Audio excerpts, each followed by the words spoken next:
प्रथमस्कन्धः चतुष्षष्टितमोऽध्यायः from श्लोका 21। अहं प्रतीचे वैराजन् युक्त्वा स्वाम्यपाक्रमत्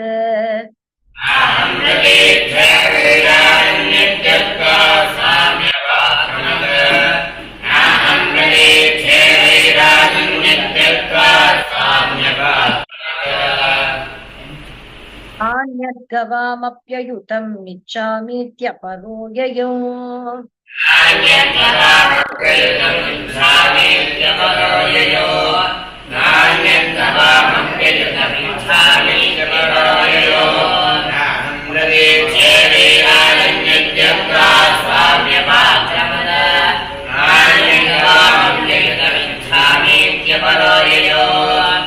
तस्मिन्नन्तरे याम्यैः दूतैर्नीतोऽयमक्षयम्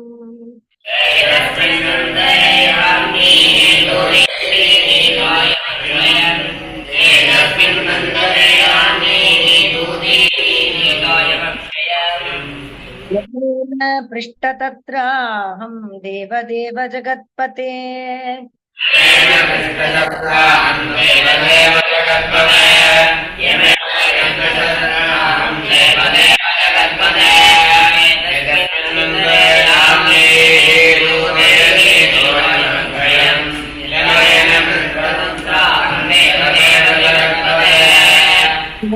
तुम अशुभं भुङ्क्षे उताहो नृपते शुभम्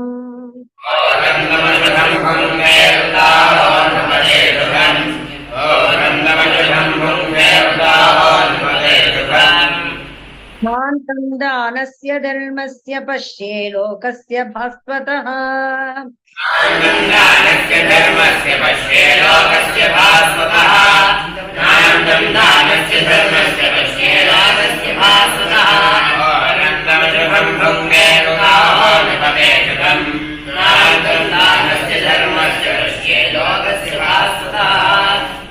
पूर्वं देवा शुभं भुञ्ज इति प्राहपतेति सः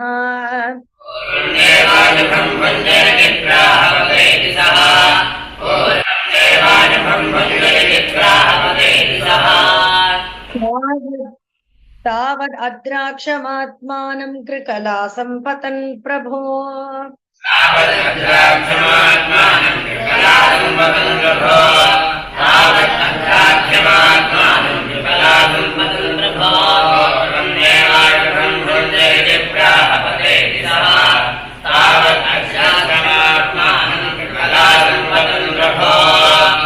ब्रह्मण्यस्य वदान्यस्य तव दासस्य केशव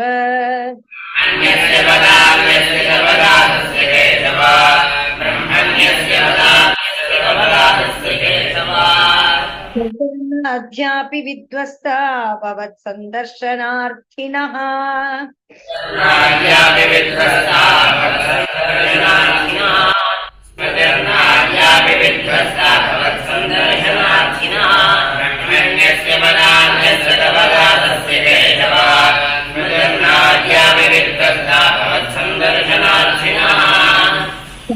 कथं मम विभो क्षिपतिः परात्मा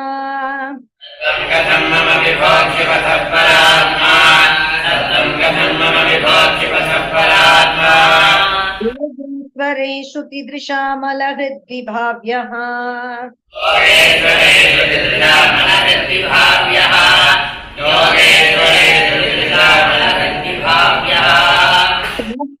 अदोक्षज उरुव्यसनान्द बुद्धेः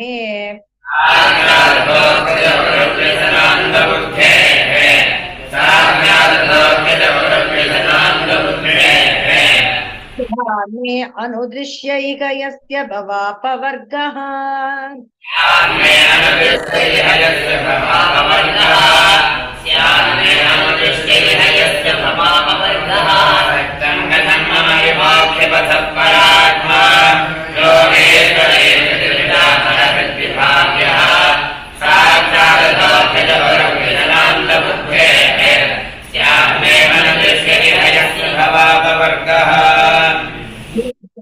जगन्नाथ गोविन्द पुरुषोत्तमा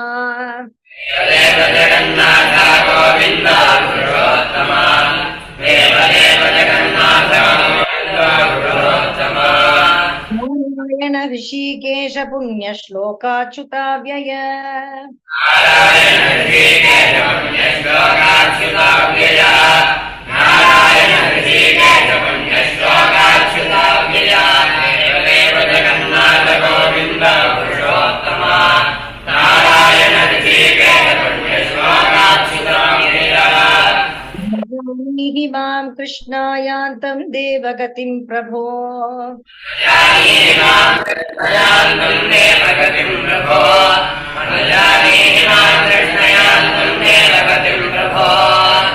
कृत्वापि सतश्चेतो भूयान्मे त्वत्पदास्पदम्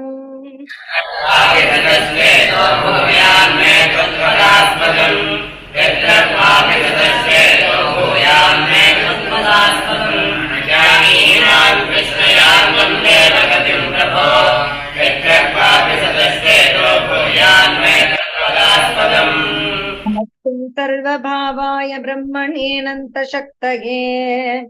सर्वभावाय ब्रह्मणे अनन्तशक्तये नमस्ते सर्वभावाय ब्रह्मणे अनन्तशक्तये कृष्णाय वासुदेवाय योगानापतये नमः कृष्णाय वासुदेवाय योगानां पतये नमः कृष्णाय वासुदेवाय योगानां पतये नमः नमस्ते सर्वभावाय ब्रह्मणे अनन्तशक्तये कृष्णाय वासुदेवाय योगानां पतये नमः चित्रान्तं परिक्रम्य पादौ स्पृष्ट्वा स्वमौलिना यत्रादं परिक्रम्य पादौ स्पृष्ट्वा स्वमौलिना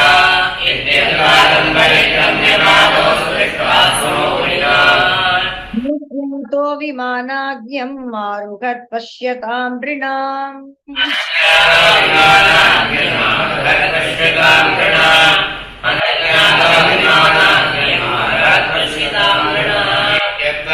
परिक्रम्य पादौ स्पृष्ट्वा स्वमौलिना अनज्ञातो विमानाग्यमानः पश्यतां नृणाम् परिजनं प्राग भगवान् देवकी सुतः परिजनं भगवान् देवकी सुतः कृष्णः परिजनं भगवान् देवकी सुतः देवो धर्मात्मा राजन्याननुशिक्षयन् ब्रह्मण्यदेवो धर्मात्मा राजन्याननुशिक्षयन् ब्रह्मण्यदेवो धर्मात्मा राजन्याननुशिक्षयन् कृष्णः परिजनं भगवान् देवकी सुतः ब्रह्मण्यदेवो धर्मात्मा राजन्याननुशिक्षयन् बत ब्रह्मस्वम् भुक्तमग्निर्मनागपि ब्रह्मस्तं भुक्तमग्निर्मनागपि ब्रह्मस्तं भुक्तमग्निर्मनागपि सोऽपि किमुत राज्ञीम् ईश्वरमानिना तेजसोऽपि किमुता ज्ञानीश्वरमानिना तेजसोऽपि किमुता ज्ञानीश्वरमानिना ब्रह्मस्तं भुक्तमग्निर्मनागपि तेजसोऽपि किमुतः ज्ञानीश्वरमानिना नाहं हालाहलं मन्ये विषं यस्य प्रतिक्रिया हालाहलं मन्ये विषं यस्य प्रतिक्रिया हालाहलं मन्ये विषं यस्य प्रतिक्रिया ब्रह्मत्वं हि विषं प्रोक्तं नास्य प्रतिविधिर्भुवि ब्रह्मस्तं हि विषं प्रोक्तं नास्य प्रतिविधिर्भुवि ब्रह्मस्तं हि विषं प्रोक्तं नास्य प्रतिविधिर्भुवि हालाहलं मन्ये विषं यस्य प्रतिक्रिया ब्रह्मस्तं हि विषं प्रोक्तं नास्य प्रतिविधिर्भुवि नस्ति विषमत्तारं मन्निरद्भिः प्रशाम्यते विषमत्तारं मन्निरद्भिः प्रशाम्यते हिनस्ति विषमत्तारं मन्निरद्भिः प्रशाम्यते मूलं दहति ब्रह्मस्वारणिपावकः मूलं दहति ब्रह्मस्वारणिपावकः कुलं समूलं बृहति ब्रह्मस्मारणिपातः यस्ते विषमत्कारं मन्निरद्भिः प्रजाम्यते कुलं समूलं बृहति ब्रह्मस्मारणिपातः ब्रह्मत्वं दुरनुज्ञातं भुक्तं हन्ति त्रिपूरुषम् ज्ञानं भक्तं हन्ति त्रिपूरुषम् ब्रह्मस्तं पुनर्ज्ञानं भक्तं हन्ति त्रिपूरुषम् तु बलात् भुक्तं दश पूर्वान् दशापरान् दशपरात् भक्तं दशपूर्वान् दशापरान् दशपरात् भक्तं दशपूर्वान् दशापरान् हस्तं दुरनुज्ञातं भक्तं हन्ति त्रिपूरुषम् दशपरात् भक्तं दशपूर्वान् दशापरान् राजानो राजलक्ष्म्यान् दानात्मपातं विचक्षते राजानात्मपातं विचक्षते राजानो राजलक्ष्म्यान् दानात्मपातं विचक्षते निरयं ये अभिमन्यन्ते ब्रह्मस्वं साधु बालिशाः अभिमन्यन्ते ब्रह्मस्वं साधु बालिशाः निरयन्ते अभिमन्यन्ते ब्रह्मस्वं साधु बालिशाः राजानो राजलक्ष्म्यान् दानात्मपातं विचक्षते निरयन्ते अभिमन्यन्ते ब्रह्मस्वं साधु बालिशाः गृह्णन्ति यावतः पांसूं क्रन्दताम् अश्रुबिन्दवः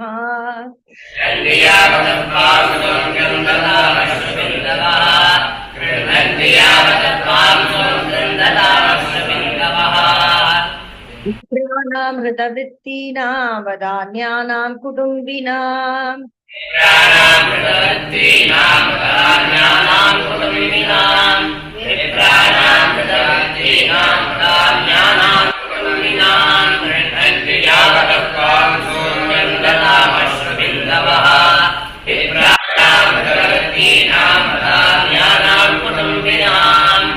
राजानो राजकुल्याश्च तावतोऽब्धान्ति निरङ्कुशाः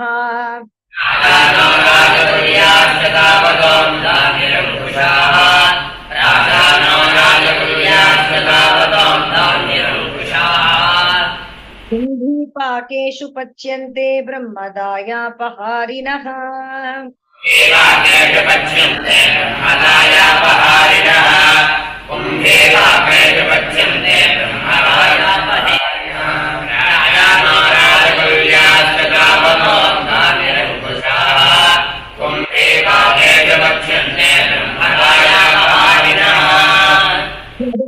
परदत्तां वा ब्रह्मवृत्तिं हरेच्छयः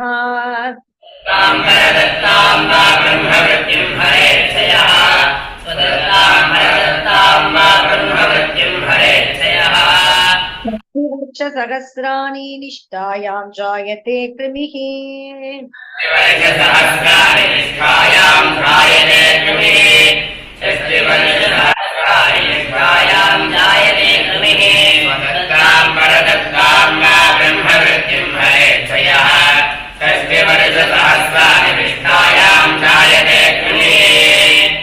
ब्रह्मधनं भूयाद्यद्गृध्वाल्पायुषो नराः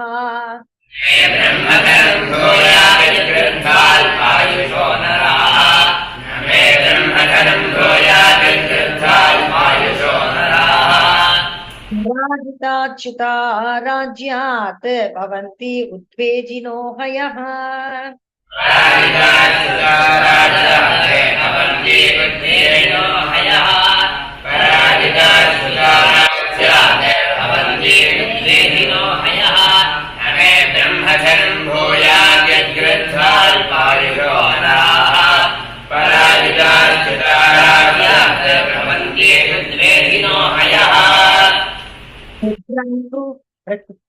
विप्रं कृतागसमपि नैव दृह्यत मामकाः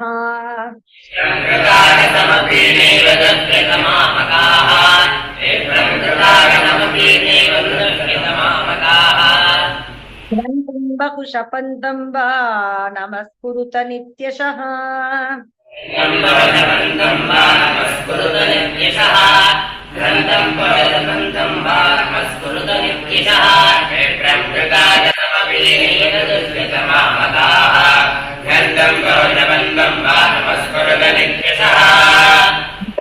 प्रणमे विप्रान् अनुकालं समाहितः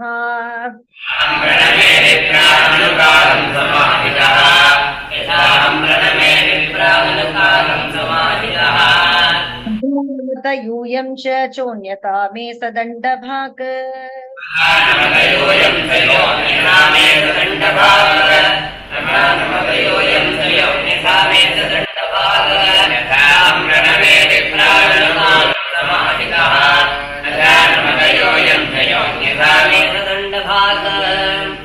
पावनार्तो ह्यपहृतो हत्तारं पातयत्यदः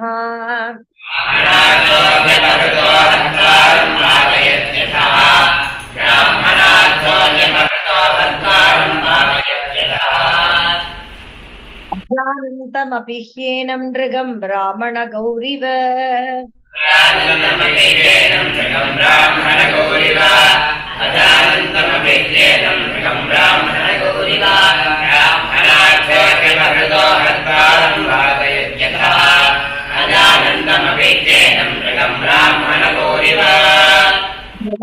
श्राव्य भगवान् मुकुन्दो द्वारकौकसः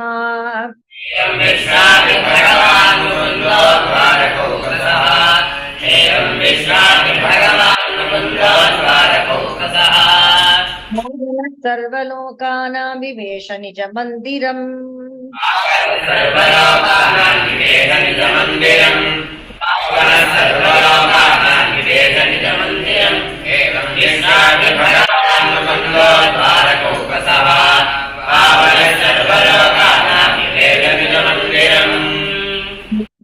भागवते महापुराणे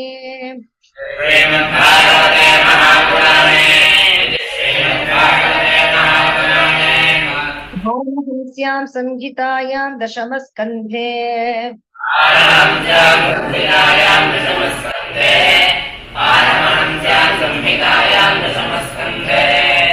उत्तरार्धे ऋगोपाख्यानं नाम चतुष्षष्टितमोऽध्यायः